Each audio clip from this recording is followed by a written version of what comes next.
Hey, my name is Devin Watts, and this is my presentation for my Finance 139 class at Fresno State, spring 2018.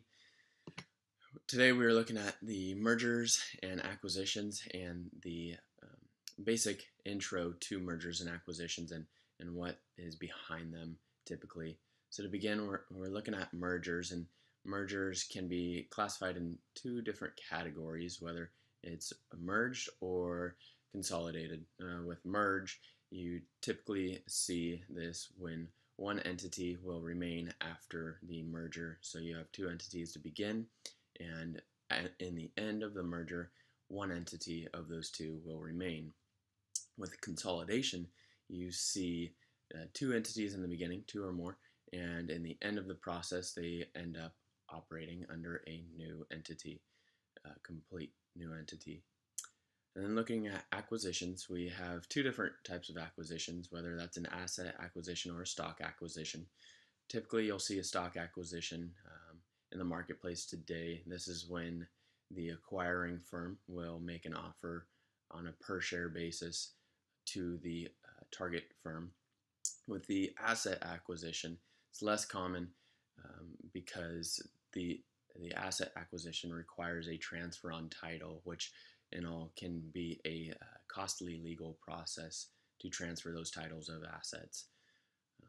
The values of mergers and acquisitions is typically sought out to be the buildup of synergy. And what synergy is the combination of two firms achieving something that the individual firms or entities could achieve on their own.